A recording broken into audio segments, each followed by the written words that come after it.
Welcome everyone to the Governance and Operations Committee meeting of Monday, March 13th, 2023. Just to remind everybody that the webinar will be recorded and it's published to the city's YouTube site. So today we start off with our delegation. Welcome, Murray Carter, Greater Trail Community Skills Center, and you're here to talk about the new building development. Yes, I am. Just go right ahead.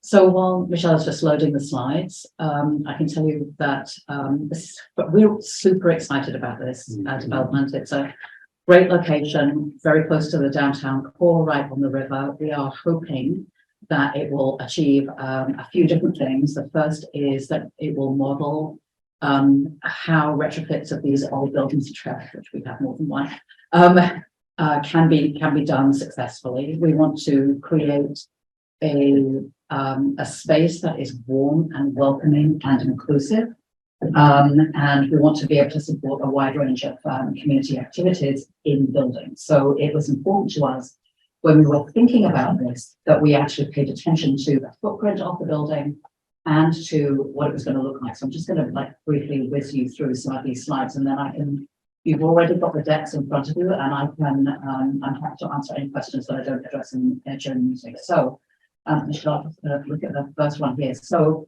these are two buildings. It's two buildings on one parcel. The old Service BC building is the building that we're going to be renovating, and next door to that is the old CrossFit studio. For those that were here in 1932. It was a bingo hall and an old theatre, and it was the armory. It was originally built as the armory. So it's anyway. So it's on a great location, right on the corner of the river and El Dorado Street, immediately opposite the Fortis building, which is where we are right now. It's in very poor condition, and I'll show you some photos in a second. But we weren't in the year before we actually worked between making an offer on this building and then actually closing the deal. We did a lot of work to really understand the structure of the building, what it was capable of, what it was like, what needed to happen. The only thing that we couldn't get our hands on was a comprehensive analysis of the hazmat in the building.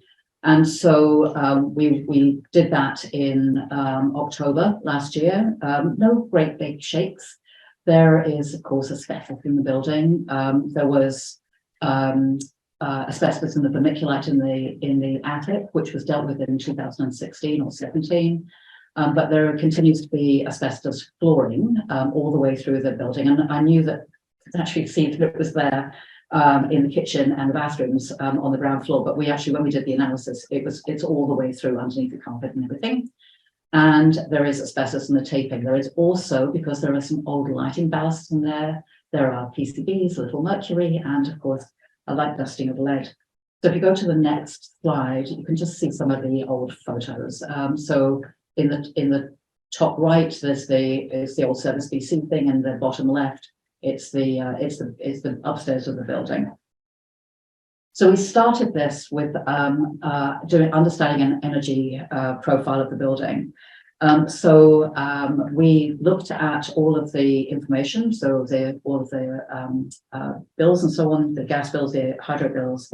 Our fuel consumption is 470 megawatts a year, eye-wateringly, and with a fuel cost of just over $31,000, and with an estimated 136 tons of CO2 into the environment. So knowing that, we then looked at what we could be doing inside the building. So we're going to be looking at demolishing the entire interior of the building, removing and replacing all of the insulation, the windows and the doors. Some of the windows are going to be recited. Removal of all of the toxic materials. We'll actually just do a complete disposal of that. We're doing a fuel switching, removing the gas and replacing it with electric heat pumps. And we're also going to be installing on the old CrossFit building, on the taller of the two buildings, a 50 kilowatt solar array. What that will do for us is it will reduce our fuel consumption by more than 50%, or 193 megawatts a year, reduce the fuel cost by more than half, and reduce the greenhouse gas emissions by more than half as well. So we're actually looking at some really great savings from this building. And then moving on, please. So you need to probably just look through this really quickly, Michelle. In the new build, we're going to be installing a community kitchen, 3 multi-purpose meeting or activity rooms, which are all about 15 feet by 30 feet. We continue to provide invigilation services, which is what we do already at the Skills Centre, an area for public access computers and a client lounge. And then in addition to all of that, we want to make sure that we retain our Rick Hansen certification. So we'll be looking at extra wide hallways for wheelchairs and other assistive devices such as Zimmer frames, push chairs, an elevator which will go from the roof to the basement, enhanced interior signage including Braille, inclusive and accessible washrooms. So then if we move just onto that, we're just going to flick through this, and these are actually not the final drawings that you have here, but they're very close to it. So what's highlighted at the moment is a community kitchen, and the community kitchen will have access after hours and at weekends because it will be completely isolated from the rest of the security infrastructure in the building. Just in front of that, of the community kitchen is a tiny little square just at the top of that. That's actually the elevator shaft. And then going next to that is the, if you just click through, Michelle, that is the community sort of welcome area. And then again, the two build. So these two meeting rooms are each 15 by 30. And that wall in the middle is actually a wooden wall, a wooden barrier that can be folded down and then opened up into one big room. So we're looking at being able to accommodate multiple types of programming from a wide range of organizations can go in there. So that's the ground floor. So there's a bunch of offices down there as well. And that final thing that's highlighted is actually the washroom. So you'll see this right at the very end, but we've repainted what was the CrossFit studio, but the washrooms in there and we're not doing anything in there for about 5 years at least, maybe a little bit longer. But we are going to be replacing the washrooms, so they are inclusive and accessible washroom, although there might be in the final drawings, but they're going to be replaced. And then if you move up to the top floor, the second floor, this room is actually overlooks the river, so you can actually see where the aspect of it is, and that's the third of the multi-purpose rooms, also about 15 by 30. And then also in that area we have, I can't remember what else, because the staff kitchen area I think is highlighted, and then the elevator shaft. So this is these are the engineer's drawings of what it's going to look like. Once the internal demolition and rebuild has happened, there is actually going to be an extra layer of insulation that is on the outside as well. So it should be like a really nice tight building. The windows are sort of all going to be replaced. You can actually see, now if you look at the engineer's drawings and think about what the building looks like at the moment, you can actually see that at least on the second floor, there are quite clear replacement strategies for the top. And around the awning, which will be taken down and then replaced, there is room for organizational signage because the plan with this building is to share the space. I mean, like at the Skills Centre, we're tight for space right now, but this is 9,000 square feet. And we know that FAIR is going to run some programs there. We're actually talking to a bunch of other organizations as well, who will also want to run some of their programs. But the idea is to have all of the signage for all of those organizations around the building and then on the outside. And then if you go through to the next slide, you can see that, so this is again, where the Skills Centre sign is on the alley side of that building. There is room for everybody else's signage down there as well. Also on this area is access to the gym, which is we've actually rented out to Steps Dancing at the moment. So they'll be able to use that. Access to the community kitchen is there, and also access to the storage, which is at the front, which people will have access to. and then the fire escape, because, you know, we don't want people to get trapped. So this is a nice,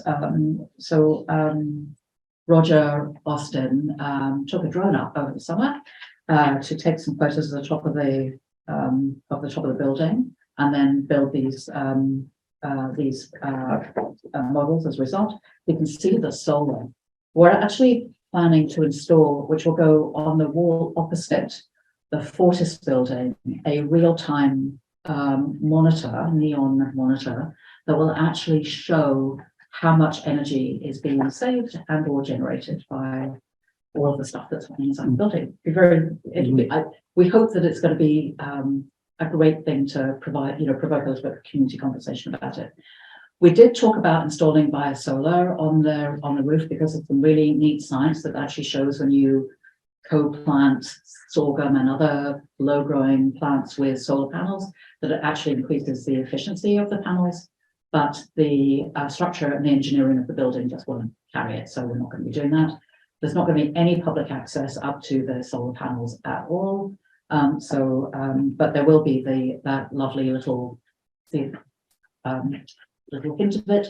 On the other side, if you go on to the next slide, you'll see that there would be a little rooftop garden. We're actually talking about seeing whether or not we can expand the patio space, because I just see the temptation of being able to step out of bounds. I do it myself. I can't imagine that a small child wouldn't want to. So we're hoping to pave, it's like a patio area. So we're hoping to widen that patio area to a little bit further coverage, but it still won't have any more than a 25 number occupancy in that space. But we're hoping that it will be a really great space for people to be able to use, clients and staff, and maybe an odd event or two. So then the next steps, that's currently out for tender. The contract award was meant to happen, so it was meant to close tomorrow and contract award happening next week, but they've actually extended it by a week because of something that came up during the tender process. I don't even know what that is. But we're hoping to award the contract by the end of the month, or at the very latest, the first week of April, and then for the demolition and rebuild to start directly after that. Project completion is slated to take 10 months. The engineers think it will be done in December. I'm not quite so hopeful, but I'm hoping that we'll be in by April next year. There's a couple of slides in here about some of the media that we've had. We don't need to stop there. There's another slide about, I've been giving this presentation a lot. There's another slide that actually talks about the funders that have already come forward to support this this project. We think it's going to cost us altogether about $6 million. So between the price of the building and the total cost of the retrofit. So it's a really fabulous investment in the city. So anyway, so we're doing that. And then if you just want to move forward, Michelle. This was what so there was a leak in the roof, and once that roof was replaced, what had been an open, it was a magnificent kind of 3-story open to the roof, was I think it might even have been the fire department that requested like a roof, a false ceiling in there. But anyway, there's a false ceiling in there, about 20 feet now of space. So we just cleaned that up, and if you go to the next slide, sorry about the photos I took these, but it was just after the space was painted. So this is what it looks like now, and the floor has been changed as well. And then just a couple more, one more I think slide. This is the storage units. So the business case for this, one of the reasons that we can afford this building is, the renting of the excess space. So sharing the building with other organizations helps the affordability. The storage units help the affordability, and the renting out of the other building for the time being to Steps is also helping us with the mortgage. Paul will be delighted to hear that, since it's KCG, the Coombe Savings that are carrying the mortgage for us at the moment. We haven't done anything downstairs except, there were, as you probably have heard, I mean, there were rumors about who was sleeping downstairs in the storage units. And so, we hired nightly, so we've upgraded it, professionalized the way that people pay for these, and making sure that people actually have their photo ID when they're renting it. And we've actually hired a nightly security officer who comes around and looks at the building just to make sure that everything is safe. The issue for me around people who are using that the storage units to maybe sleep in is that we don't have the insurance to cover it. So no. Yeah. So just to kind of go quickly to the application for grant and aid. We have, what I really would like you to do is to help us with the taxes and the utilities for the year. We've left the other. We haven't directly asked you for other things. We have given you suggestions, including things like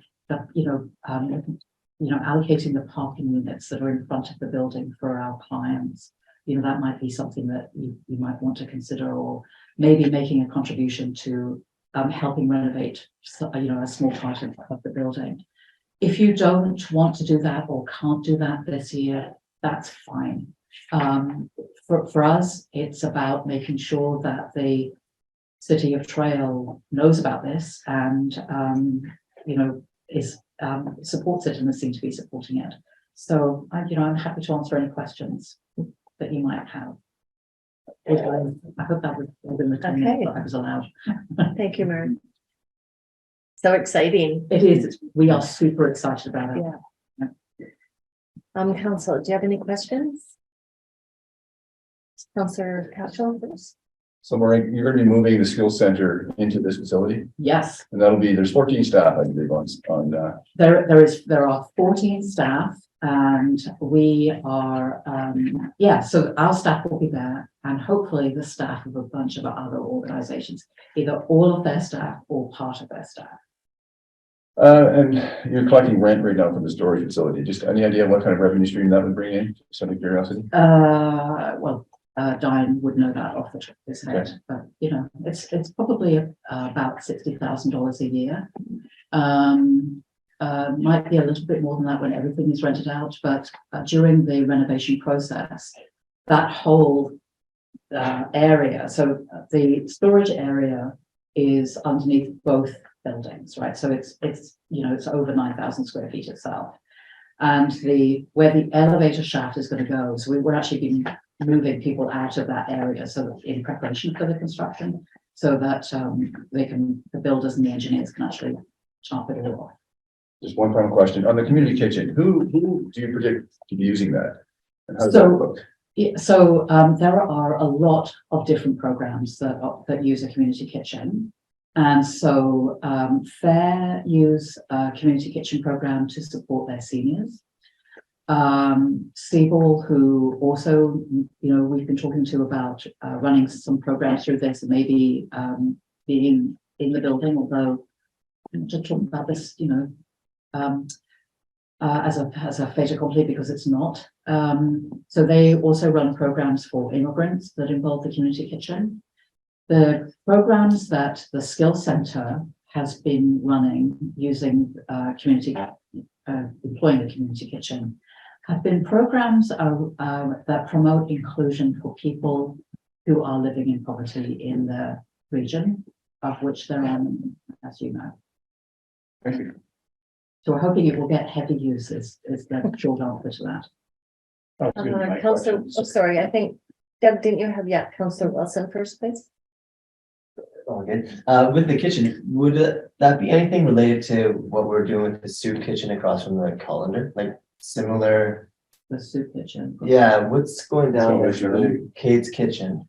So Kate's Kitchen is a completely separate enterprise. Yeah. They do really fantastic work. So, like Kate's Kitchen is its own entity. Yeah. We have been running, but for most of the rest of us, run the if we're running community kitchen type of activities, we actually do it from Knox United Church, because they've got two kitchens. One is downstairs where the food bank is, and the other one is upstairs. So one or both of those kitchens can get used. And it's a variety of different types of programming that goes in there. So yeah. And sorry, I should ask further, but is it gonna be offering like a similar service as Kate's Kitchen, like? So, You like, mentioned poverty. So like different types of programming Different use the community kitchen. So it can be used as a community kitchen can be a place where you go and learn about cooking in a local community as an immigrant. There could be a place where you offer food programming, including community inclusion programming for seniors.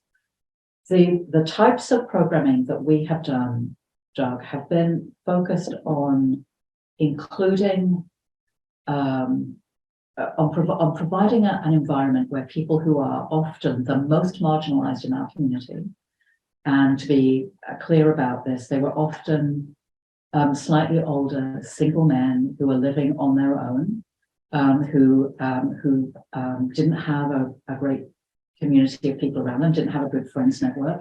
So you bring them together. You would offer a service where they would cook a meal together. So you'd share that experience. You'd look at what was available at the food bank. You look at what was on special at the various different supermarkets, and your coordinator would construct a meal and provide an environment that was friendly and inclusive and non-judgmental for people to actually be in. And then they would cook their meal together, and they take home what was left to share with whoever they were living with. So, yeah, and we've run that service multiple times over the last 5 years or so. You guys are doing that right now. Yeah, we actually haven't been doing it for the last 6 months, but we have done it pretty regularly for the last 5 years. Yeah. And where do you cook? Where's the cooking happen now? At Knox United. Oh, okay. Good. Thank you. Okay, Councillor Martin. You answered my question already about Oh. the commercial kitchen. Thank you very much. That's okay. Induction heat, not gas heating. So electric heat, so total fuel switching. Yes. So I do have another question. Sure. From so the commercial kitchen. Mhm. Or is that gonna be a full commercial kitchen with the wooden duct system and all the rest of that? It's a full commercial That is kitchen. really, really good to hear. Yeah, Mm. it's expensive to hear. Unfortunately, it's very expensive. But it's it's not just like there is another kitchen there for upstairs for the staff, but it's not. It's a commercial It's really kitchen. good to hear. Yeah. Thanks. Okay, I actually do have a couple of questions. Sure. I'm really excited about the solar panels. Was that part of the funding to, show that it's going to be environmentally friendly and because I know you can get grants for the solar panels, right? And then Yeah. pay them back over the years. And I just wondered how that. Okay, so let me, because I think there's two separate questions. So the dealing with the funding question first of all. So the federal government have a program called Green and Inclusive Community Buildings. Mm. And they are for a range of people to apply for, including perhaps cities and municipalities, but not-for-profits are also included in the list of people to apply for. So when we were looking at the renovation, the cost of the renovation, the possible is what we could actually do with it.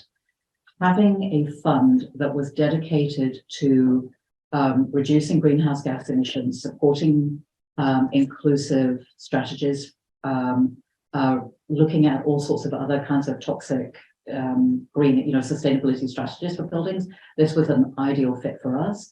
And so, as you know, because you read it in the press, we applied for a grant of $2.39 million, which was unusually approved in full. So we are very, very excited about this, and we are hoping to be able to leverage that into other funding sources. We also received, I'll come back to the solar panels in a second, another grant from ESDC, which is another federal government department to help us with the accessibility requirements, and that was $100,000 to support the elevator, which is going to cost about $350,000 to install. And then the Trotte Foundation is another philanthropic foundations based in Montreal, who have also contributed to this because of the greenhouse gas reductions in buildings. So we did, all of the assessments and that. So the solar panels, the inclusion of the solar panels, we didn't need to include the solar panels Okay. in order, because we'd actually achieved the baseline.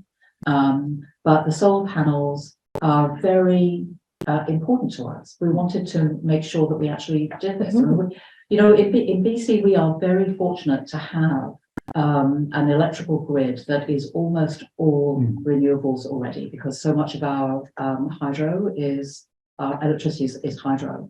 So the solar is a really great add-on, and we just thought it was a neat thing to do in town. So Yeah, no, I think it's a great idea. And it's good to see, one business started or one building started, maybe the other ones will Yeah. catch on because it's in the perfect spot downtown there, yes. Yes. Okay, so I did have a question about the public washrooms. Uh-huh. Are they washrooms just for the building or are they public washrooms? They're not public washrooms. Okay. They're building, they're washrooms for the people in the building and for the clients, for the tenants and the clients in the building. So in that respect, they're public, but they're not, they're not public. They're not public, okay. Having said that, though, Colleen, we don't tend to turn people away. Mhm. We don't. Yeah, People, all of us need washrooms, and we are all caught short at some point. Mhm. It's not an issue of who's addicted and who's not. For us, it's just like you need to be a responsible adult in a community where there aren't very many good public facilities. So no, absolutely. So just a couple more questions. Sorry, the wood floor in the gym. Yeah. That was covered over and you lifted it up to expose the wood floor to keep it natural, or no, the wood floor in the gym, I think, was always it was always there? Okay. Yeah, it I was wasn't. wondering if there was a padding there and they just lifted it. It feels like it's a sprung floor, but I'm not. Oh, I'm not okay. sure about it. I mean, it was the gym, right? Yeah. So it feels like it was. It feels like it. Okay. So is there any chance those rooms down below would be opened up for a warming center or a cooling center when needed? Not to put you on the spot, I just wondered if you thought about that in your plans as well. We have obviously thought about this. The fact that there is no facility, I've been pretty public about this. I'm horrified that there is no public facility for either a warming or a cooling facility in Trail. The church, who are amazing community partners and a very solid and dependable partner for the skills centre, has acted as a cooling centre, but they don't have the facilities for it, and they don't have a grant to support it either. So there is that. The warming centre piece of it, the issue. We need to obviously think about this a little bit more, but we can provide as much as we can during the hours that the skills centre is open. And our office hours are generally 8 o'clock in the morning until 4:30 in the afternoon, although there are people there until 6. So more often than not. So we can provide services then, as long as it's safe to do so. After that, we don't. And so, is there cooling facility? Is there warming facilities when it's -30 outside? No, there isn't. And that's not what we can do. Okay. Yeah. So yes, Okay. and yes and no. I just wondered if there was the opportunity there. I think. I think council needs to think about more permanent solutions than maybe that the skill centre can offer. I mean, there isn't, you know, there are also issues around the skill set that is needed to support a vulnerable population. And we can definitely hire for that, but we don't have that on staff. No, so Okay. in the way that CDS does. Thank you. Oh, that's okay. Mayor, I just have a couple comments. Sure. Sure. So you bought the building. We did. Yes, but you had it for a while, correct? No. Well, we closed them in September, is that a while? Well, just the one question I just had is because based on utilities, you would have gotten your bill. You probably, I'm thinking, being fiscally responsible, already paid your utilities for Yes, we did. 2023. Yes, Yes, so yeah. you've got that discount. Yeah. And also because if you're looking for taxes this year, council's unable to, provide a tax exemption for 2023 because that all has to be done the year before. Just again, so on some of these, again, even though council may want to, that's not something they can do as far as a permissive tax exemption doesn't mean that they can't find another way. I'm just saying we are. Yes. That's it. Whatever works. Yeah. Honestly, we feel that, our investment, initially was the purchase of the building, which is $1.3 million, and we paid for that. The money that we're looking for is actually to support the renovations. And again, whatever we can't find to fund, we will leverage that into our mortgage. Obviously, we feel that it's going to be a really great building for the city and will help with a whole bunch of things, including, a little bit of gentrification, but in a socially responsible way, in a city that actually could do with help. If you ask the council that. I was going to. Councillor Benson, do you have any questions or comments? No, I'm really excited about it. Morag, thank you very much. Just one question about the multi-purpose rooms. Would those be available for rent for meetings, or is it for staff only? No, they'll be available in the community. In fact, it hasn't happened yet, but Tech have occasionally booked meeting space at the skills center and then not had it. But it's more likely that if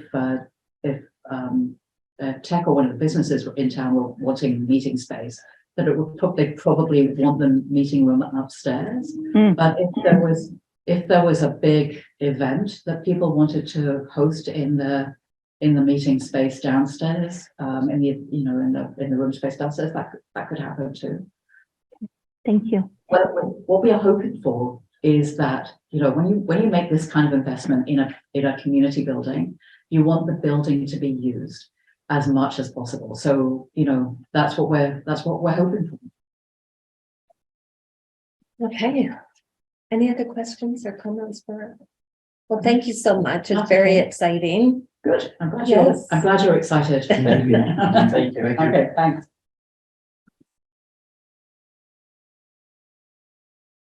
Okay. So, next on the agenda is Parks and Recreation, the Darrell Park concession operations. Who are you? I think it'll be me, Okay. Mayor Jones, that kind of speak to this. So you can see in the report, you have, I think, a facility down in your park, which I think certainly has good value for those that have kids and are in the spray park and want some fries and those sorts of things. Obviously, COVID has messed with a lot of things, and we're seem to be on the upswing of that. However, we did go out in the past to see if there was sort of a private entity that wanted to take on operating facilities, being responsible for paying us some lease money, and then being responsible completely for the operations. Was it timing? We wonder, especially with the unknowns with COVID, and again, but we didn't get anyone to respond. So we're in a situation where, yes, the council directed, we could go back out and see if we could get someone that wanted to take on that facility. Certainly based on staffing time, there's a concern of, would we be able to facilitate that, have it operational in time to, for the 2023 season. CDS, who, not only takes this on or has in the past provided the service, but they tend to use it as a social enterprise as well. So a bit of a different entity there where you're trying to give people job opportunities that otherwise may not get that. But that does come with an ask from the city of some support in again, taking on the operations of Gyro. I think you could see the kind of calendar or the mapping of, it's not expected to be open every day all year round or that season, but certain timeframes. So you can see that schedule that was there. So in this commitment that has had in the connection, so that's where staff reaching back out to CDS, who, again, because we haven't had operations, because they haven't had staff or they're not able to take that on. So that is something that has not happened. This was a route that we have looked at and have brought back to council. Again, the previous amount of subsidization has gone up. That's a surprise to anyone with the cost of food today, anyone that's been in the grocery store. Also, the fact that even since that have been running, the cost of minimum wage has gone up again, which is valuable, I think, to make sure that people are getting a fair pay. But it does reflect on saying, yes, we're willing to take this on as a social enterprise again for 2023, but here's what we would need from council to be able to make that happen. Definitely the goal here is, because I think that it's a place of value, an opportunity for someone in our community. When I think about what happens with food trucks and other arrangements within the Kootenays and the other locations in our community that do have a facility to have a concession stand inside a park like that, I think that there can be value. And so that would be our idea for 2023, was to go this route. However, understanding that staff would be going in the fall and trying to encourage, advertise, and try to investigate on who might take this on, maybe for a 3 or more year contract in the future, where we would have great services down there, but we would also not have to subsidize.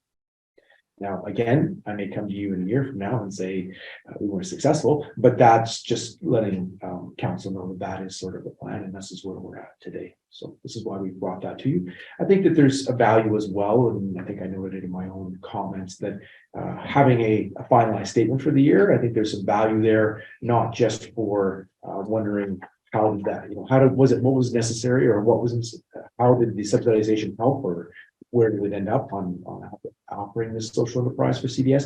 And I think it also can be helpful for understanding what someone can, what they can expect and operational wise to be able to take this on as a business, if that's something you want to do. Now, again, the one thing that you can find is that you got entrepreneurial. It doesn't have to be your hot dog and fries, although that's, a pretty constant fare when you're going to be down at the park. But I know that we've got lots of entrepreneurial people that, can do something different, whether it's wraps or burritos and things like that. So I think it kind of opens up the opportunity there as well.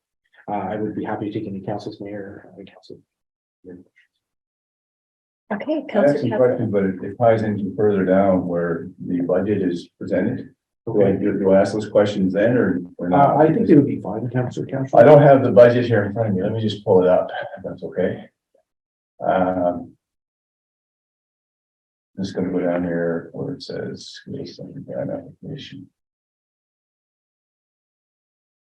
So at the bottom of the application, where is it here? Oh, I'm at the wrong one, sorry. Yeah, thank you. Yeah, I've been panicking. I work this industry, so it speaks to me when we talk about social enterprise and hiring people with diverse abilities. I want to support that. I think it's important, and I think that the majority of Trail constituents would support that as well. So I want that to be on the record. And I also want to see a concession, operating out of our Gyro Park. I think that's a strong service benefit to our community. The question that I have on the budget is down at the bottom here. It's got Gyro Job Coach, and then there's $25 times the hours, including the mercs and benefits, brings that Job Coach cost to $21,318. So my question is the Job Coach not also funded by other sources? Now, I was a job coach for a number of years in Kelowna, And I was funded through contracts supplied by the province of British Columbia, and I guess indirectly, maybe some funding from the federal government. So I had the job, that was my job coach. And I would come to employers, including municipalities and across the spectrum, and I'm always there to represent hiring the client. And the client in this case would be the two employees at minimum wage for the total of, roughly $24,000. So that's the pitch. The pitch is, will you hire my client? And I will provide the job coaching to enable that, to enable success in that workplace. So my question is, I just question the job coaching cost being a part of this budget, when I think that it should, from my experience, it's already a paid position that's already been supported by provincial or federal funding. So that's my first question. And the second question is the admin fee of $7,000. I'd like more explanation on what that involves. Thank you. Those are some great questions, and unfortunately, Councilor Cashel, I will have to take those back, and I don't think that's a bad thing. We've got another meeting here in March to come back and answer those questions, as in addition to the other asks that are coming to council. I know that this one is a bit different as far as timing goes, but I don't think a couple of weeks is going to make a difference. I don't know if there are additional questions. Again, admin fees are common. When someone's thinking about having to have the payroll person kind of facilitate, the paying of the individuals. I get you. It's not uncommon for us to see admin fees on these projects. So that is one thing as far as percentage wise that we can certainly look at. And again, questions about the job coach. I don't know if this would be are they using the terminology in the same way that you're thinking? Are they in a place where the job coach is a name that they're using, but they're hiring that individual to make sure that the people don't burn themselves, or that you're almost a supervisor overseeing them on a regular basis, so we don't have a harm kind of thing. So it may have a different meaning. I appreciate that you've been in the industry, but it may have a different meaning, but we can certainly take those questions back to Councilor Cashel. Thank you. Get an answer. Councillor Wilson. CEO clear. Can I ask you a question regarding the sales commission? So in the past, it looked like it was waived, and I'm just wondering, is this a part?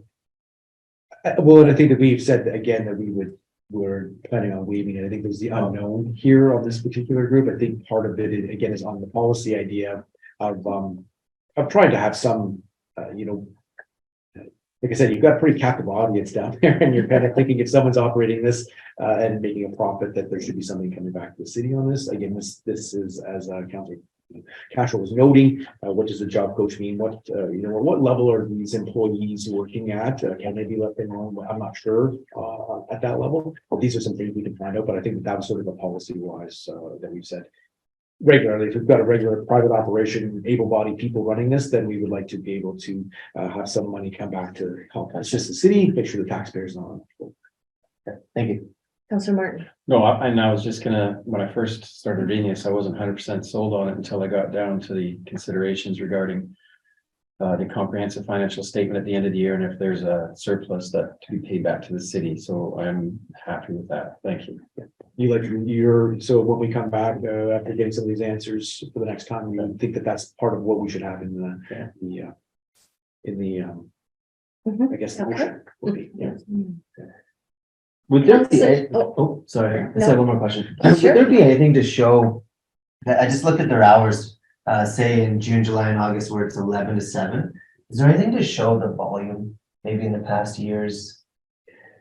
Great question. And I know we're kind of skipping at the barrel here as far as candidates for this, but I'm just wondering 11 to 7 if that's wise to have those 8 hours every day, or if there's times when they find there was no customers at all. I just thought if there was any evidence of that, it'd be nice to see. But And again, I can't see what records would have been kept, I guess, in the last couple of years of when. I don't know. If I could add to Yeah. that, yeah. So I think in the few years leading into the COVID time, there was some reduction in the operating hours. Okay. So the grant funding, rather than seeking an increased amount or being granted an increased amount, they did look to reduce the hours of operation.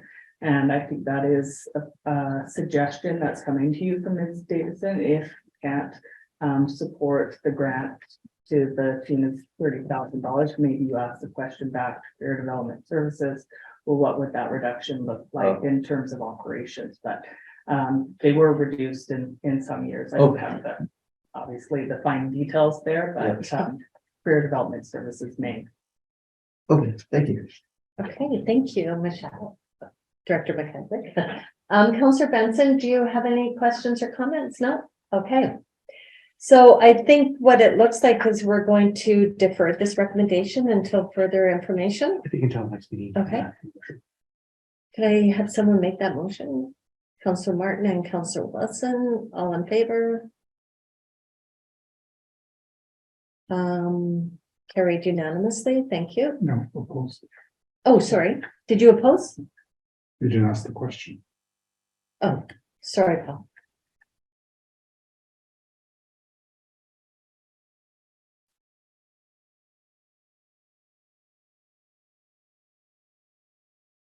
Okay, the next item on the agenda is the General Governance and Finance, the Council Expense Allowance Policy Update.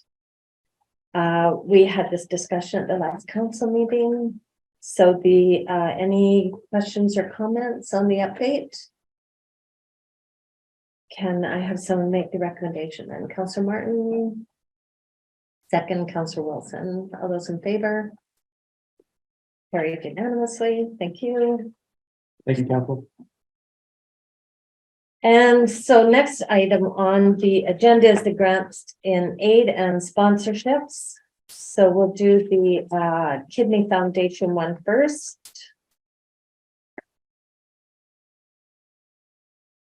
Any questions or comments about the information?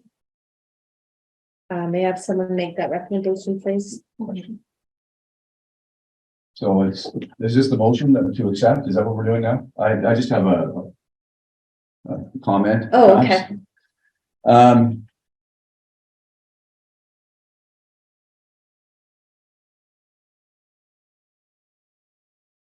According to the Canadian Revenue Agency, Canada Revenue Agency website, there's over 86,000 registered charities in Canada.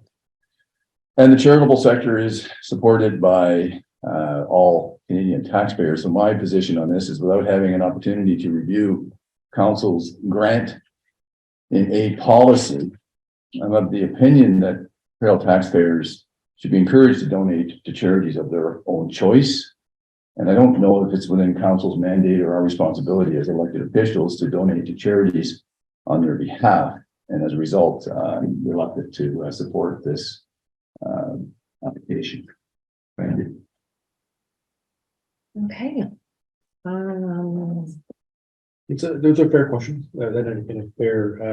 It's one of the things that I know that I am behind on, because I would hope that we would be discussing budget and the idea of where you are at with your funding that you're been provided in the past through grants. There tends to be, the last couple of years it's been different because of COVID and that sort of thing, but there tend to be people that seem to consistently come. There doesn't seem to be, I don't always see staff reports. I mean, this one we've said it before, but again, these are some of those questions I'm wondering if it's needed for updating into the future. One of the challenges that we face now is that we've got quite a few asks that have been coming recently, and it makes it difficult because we don't have kind of a number in front of you, not only just for what granted aid would be for the year, but it certainly looks different when if you're having trouble or you're having to ask for tax increases because of other pressures, and then you're providing a large amount of funding. It is something that has been consistent or common for the city of Trail for the last number of years. And again, I have no issue with council asking about the policy, and on some of these, the challenge that I face is getting information to you in a timely fashion, as some of these are coming to council with timelines to them. That gives you a opportunity to not only vet the policy but vet budget as well. So I feel a great amount of pressure in trying to meet the needs and requirements of council and the community on that. But I think your comments, Councillor Cashel, are quite fair as far as where that's at. I don't know if you've got anything to add to. Yeah, I'd like to add. So we do have a well-defined council policy related to the granting, and so apologies for not providing it to you. I'll be sure to email all of you.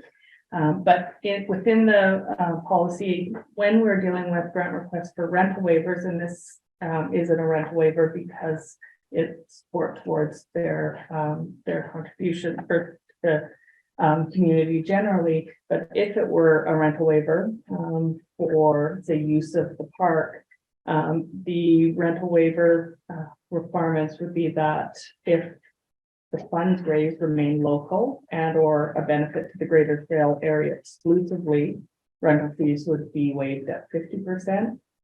Whereas if funds raised are allocated to provincial or federal parent organizations, the policy indicates that those rental fees would be reduced by 20 to 25%.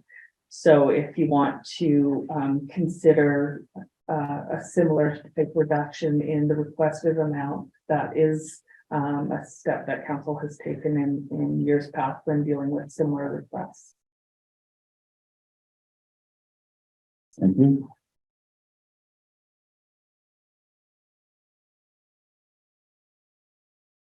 Any other questions or comments on this?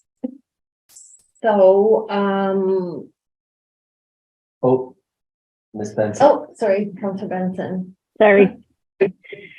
My only question was from reading the grant and aid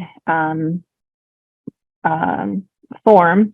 It wasn't very specific on what they would be using the money for, and the link that was provided on there didn't go anywhere. So I just wanted a bit more information on what the funds would be used for. It was just a bit general. Kidney walk. It is kidney walk, yeah. So in past years, they would headquarter at Darlow Park, and there is a fee applied when Okay. organization uses the park.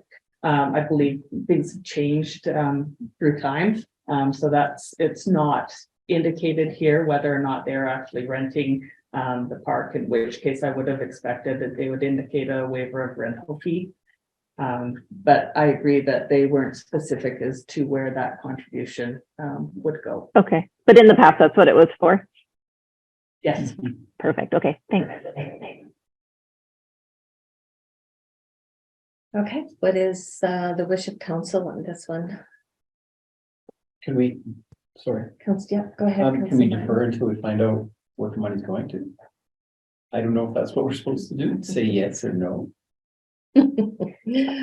Well, I mean, in the past, we have made a motion to donate the $500, or if you felt that that was too much, then we would, make it for $250 or.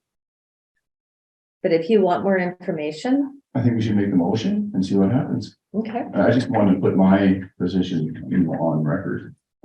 Thank you for allowing me to do that. so, Sorry, Mayor Judge, I should have added that when grant applications come to you, they are not typically forwarded with a staff recommendation. It is really felt to be a political decision. So we leave it to you. So you don't get the staff reporting and backup, with the exception of the ones you heard earlier today, where there's actually a service to the city being provided. I'm just gonna comment. Previously, though, we usually had a bit of a historical reference added onto these requests. That's something that could be provided to the new council. Moving forward, like. Yeah. 2016, We can certainly do that. it just makes it easier to understand for all. And for the record, I think this is a very worthy charity. I hope I'm not sending that message out there. I would encourage anyone who's listening or reading the minutes to donate to the Kidney Foundation of BC and Yukon. Thank you.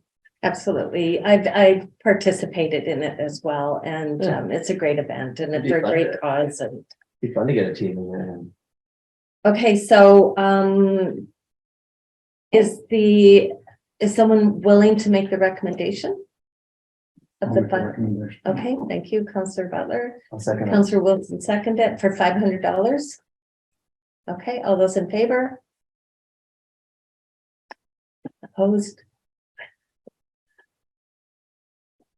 Okay, and 4.2 is the career development services. Now we should defer that until we get the information? Yes, Okay, please. You don't require a motion because you already. okay, thank you. And item 4.3 is the Greater Trail Community Skills Center request for property tax exemption, cash or grant. Just a question, I thought we're moving that, is that for 2024 now? Well, Anyway. I don't necessarily know. I mean, again, I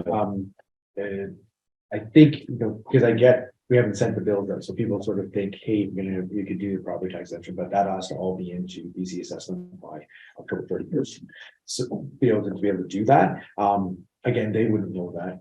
Unfortunately, they hadn't kind of talked about it, but I think that if I read from them, they're hoping to actually be, using the facilities. So I think that they're, again, that would be something that, I don't think they're necessarily asking for. It's thought that they're like, hey, can we get that percent taxation because we haven't gotten the bill yet? That was my kind of take on it. And again, you heard from Morag, it's sort of a, what does council want to do? What can you do? And again, I'm not necessarily, from the conversation piece, they're doing a lot of work here. I don't think that you should be under pressure. I think you have to have some decision on that today. Again, it would sound to me like it would be another one where I would go back to her and kind of get a sense of, am I understanding correctly on what you're asking for? Utilities, of course, if they've already paid those and council wants to say, hey, we could, refund you what you paid, that would be something that we could kind of. For 2023. Okay, That is one, because that is sort of a city responsibility of water and sewer utilities. Again, property tax is a bigger animal because you're dealing with not only municipal taxes, but anytime that you get an exemption and what those dollar amounts mean, they reflect on RDKB, school tax, all those sorts of things. So, thank you. Would this not, sorry, Yes. Councillor Butler. would this not, were we not able to work something under the revitalization tax exemption program? That could be something that they might consider. Now, again, I would suggest Council Butler, because they are just starting now. Those programs have lapsed. Okay, so we'd have to bring those programs back for people. Yeah, if there's a desire of council to bring the revitalization exemption program back, we would need to do so with a comprehensive. Yeah.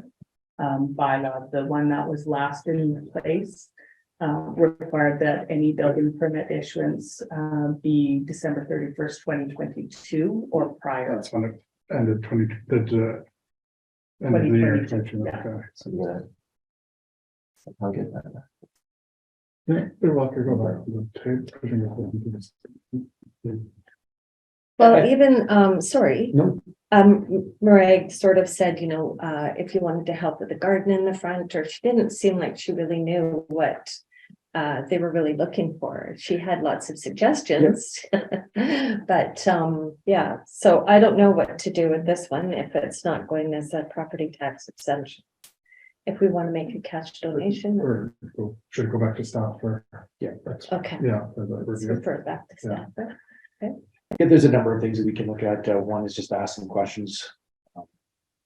And to be able to bring back to council, like I said, appreciate the corporate office of Kaiser telling us that that's lapsed, because I think that Yeah, I remember voting on it. and what did it look like? How much participation? There'd be a lot of questions. I mean, it can be confusing because a lot of times this assessed value may not change. You go do an internal thing and upgrade your electrical. DC assessment doesn't say, oh, well, you spent $200,000 doing that. Now your value has gone up by 200,000. They may not give it any increase. It can just sometimes be if you've done something on the exterior or made it look better. That can sometimes be something that they put into their valuation. But some of the other work internally may not get the increase in assessed value that they may be looking for to try to get the tax exemption on. Because that will be something that will, what I think more about the windows and the facade and the painting and all that kind of thing. Those tend to be things that make more of a, exactly. Higher. Yeah. Okay, I don't need a motion to defer it back to you. If you're wanting to refer it to staff, I would suggest that you should have a motion. Okay. So we have a motion to defer back. To staff. I'll make that Okay, motion. thank you, Councillor Wilson and Councillor Butler. All those in favor? Opposed, carried unanimously. Thank you.